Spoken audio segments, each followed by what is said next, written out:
گوێستگەکانی خەباتی سیاسی حیزبی دموکراتی کوردستانی ئێران. مێژووی 79 ساڵ خەبات و قوربانیدان لە پێناو گەلی کوردستان و ئاوردانەوەیەکی خێرا. یەکێک لە سەرەکیترین حیزب و ڕێکخراوەکانی ڕۆژهەڵاتی کوردستان حیزبی دموکراتی کوردستانی ئێرانە. ئەم حیزبە ئاڵە هەڵگری خەباتێکە کە ئەویش خەباتی نەتەوایەتی و میلی دیموکراتیە بۆ گەیشتن بە ئامانجەکانی گەلی کورد لە ڕۆژهەڵاتی نیشتماندا. ڕاستە دوای ساڵی 1991 و شۆڕشی کورد لە باشووری کوردستان ئەم بەشە لە نیشتمان خۆبەڕێوەبەری بەدەستهێنا و توانی بە بەشێک لە ویستەکانی بگات. بەڵام هێشتاشی لەگەڵدا بێت نەتەوەی کورد لە باشووری کوردستان بە هەموو ویست و داواکاریەکانی نەگەیشتووە. ئێمە لە باشوور ڕاپەڕینمان کرد و گەیشتین بەم دۆخ و خۆناغی ئێستا و خاوەن حکوومەتێکین بە ناوی حکوومەتی هەرێمی کوردستان.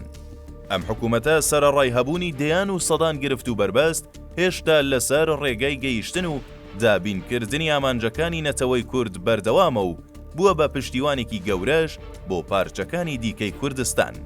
بەڵام کورد هەر لەم بەشەدا کورت نابێتەوە.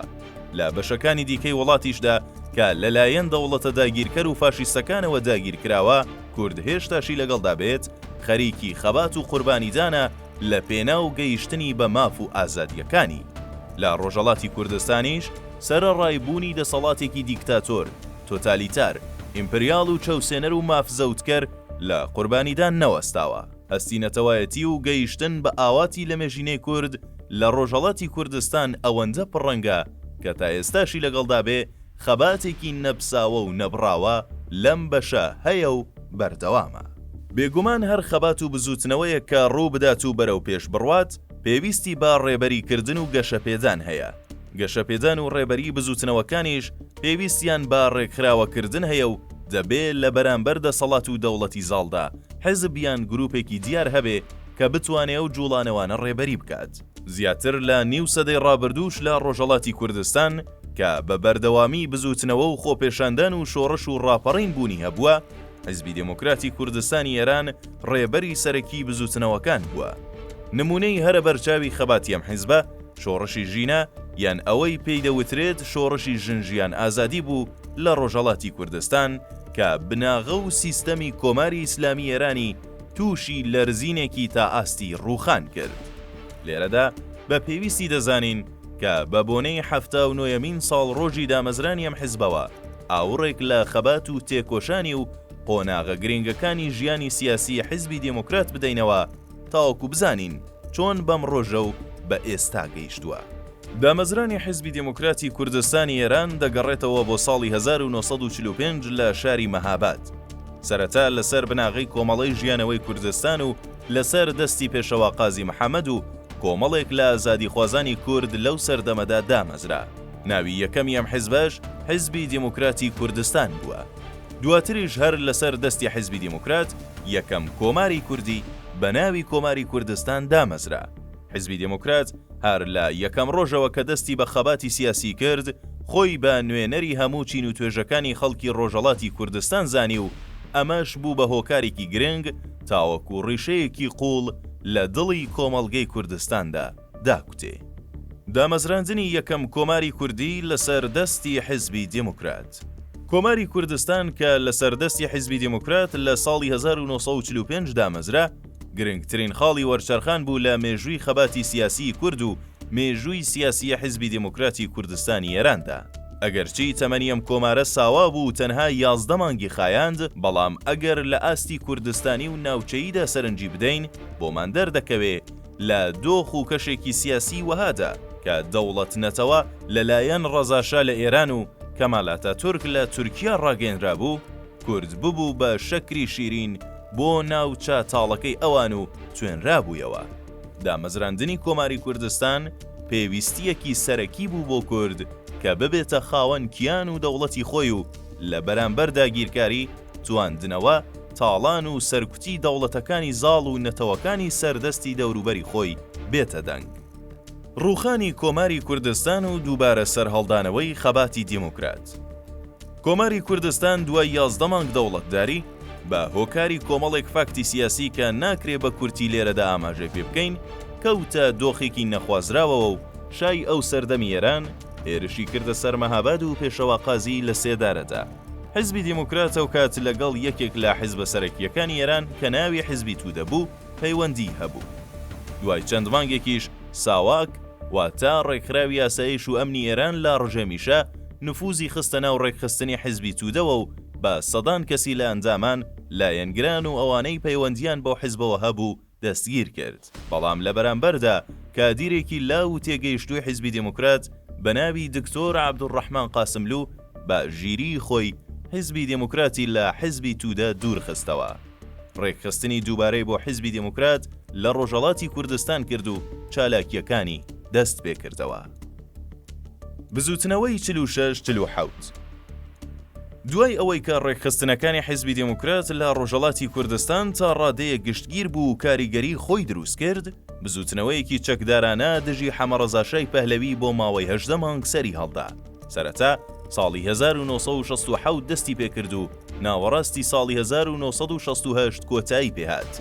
ئەم بزوتنەوەیە لە ڕۆژهەڵاتی کوردستان بە بزوتنەوەی چەکدارانەی 46-47 ناسراوە کە بە قۆناغێکی گرنگ و زێڕینی خەباتی حیزبی دیموکراتی کوردستانی ئێران ئەژمار دەکرێت، چونکە خەباتی ڕابردوو ئەو سەردەمەی ئەم حیزبە پێکەوە گرێ دەداتەوە.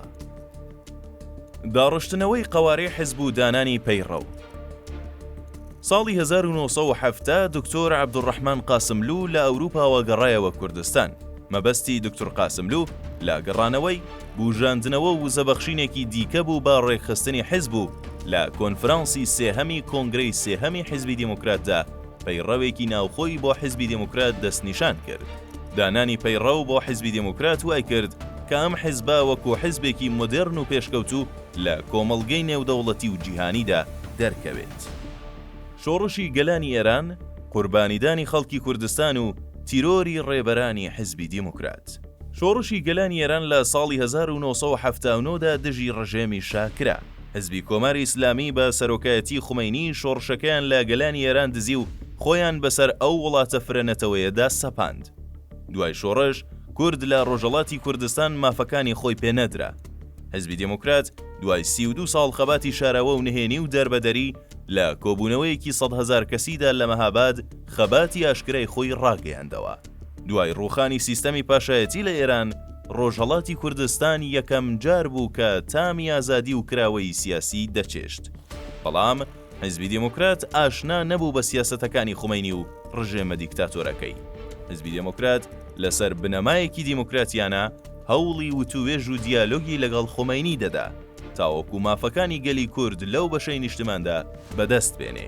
بەڵام خومەینی و ڕژێمە تازە بەدەسەڵات گەیشتووەکەی هەوڵیاندا بە هێرشی سەربازی کێشەی کوردستان چارەسەر بکەن. لە نەورۆزی ساڵی 1970دا خومەینی فەرمانی هێرشی ڕاستەوخۆی بۆ سەر کوردستان دەرکرد و شەڕی خوێناوی سنا دەستی پێکرد.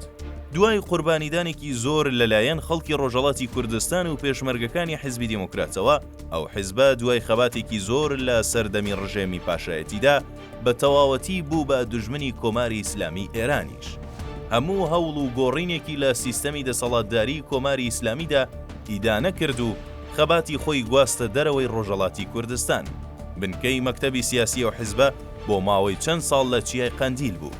دکتۆر عەبدوڕەحمان قاسملوو بە مەبەستی چارەسەری کێشەکانی گەلی کورد لەگەڵ نوێنەرانی کۆماری ئیسلامی کۆبووەوە و ویستی بە دیالۆگ مافی گەلی کورد وەرگرێت کە دیپلۆمات تیرۆریستەکانی کۆماری ئیسلامی لەسەر مێزی وتوێژ تیرۆریان کرد. دوای دکتۆر قاسملوو، دکتۆر سادق شەرەفکەندیش هەر بە مەبەستی چارەسەری ئاشتیانە جارێکی تر لەگەڵ نوێنەرانی ڕژێمی ئێران دانیشت و دیسان ڕژێمی ئێران خیانەتی لە دیپلۆماسیدا کرد و ئەو ڕێبەرە مەزنەی حیزبی دیموکراتیان تیرۆر کرد. سەروەری و درێژەدان بە بزوتنەوە. حیزبی دیموکرات دوای ئەوەی دوو ڕێبەری گەورە و کاریزما و پراگماتیستی بزوتنەوەکەی خۆی لەدەستدا بە چەندین هۆکاری جیاواز ناچار بوو قەندیل بەجێ بهێڵێ و بەرەو دەشتی کۆیە بڕوات و لەوێ جێگیر بێ. لە ماوەی ئەم چەند ساڵەدا کە حیزبی دیموکرات لە دەشتی کۆیە بووە، بە دەیان جار لەلایەن کۆماری ئیسلامیەوە هێرشی کراوەتە سەر، کادیر و پێشمەرگەکانی تیرۆر کراون، تۆپ باران کراوە، با درۆن و موشک کراوەتە ئامانج و تەنانەت قوتابخانەی منداڵانی ئەم حیزبەش لە کەمپی ئازادی کۆیە بە موشک کراوەتە ئامانج. جیاواز لە هێرشەکانی کۆماری ئیسلامیش بۆ سەرم حیزبە کۆمەڵێک گرفتی ناوخۆیی لەم حیزبەدا هەبووە. بۆ نمونە جیابوونەوە و دابڕانی حیزبەکە و دابەشبوون بەسەر دوو حیزبی دیموکراتی کوردستان و دیموکراتی کوردستانی ئێراندا. بەڵام سەرەڕای هەموو ئەو گرفت و کێشە و بابەتانە ئەم حیزبە تا ئێستاشی لەگەڵدا بێت توانیویەتی شێوەگەلێکی نوێ بۆ خەبات و درێژەدان بە بزوتنەوەی کورد لە ڕۆژهەڵاتی کوردستان بێنێتە ئاراوە. بێگومان مێژووی 79 ساڵ خەباتی حیزبی دیموکرات ناکرێ بە ئاسانی و لە کورتەیەکدا باس بکرێ. کەند و کۆسپ و دژواریەکانی خەباتی ئەم حیزبە بە جۆرێکە کە تا لە نزیکەوە شارەزاییت لەسەر حیزبەکە نەبێ و مێژووەکەی بە وردی نەخوێنیتەوە بە دروستی وەکو خۆی لی تێناگەیت.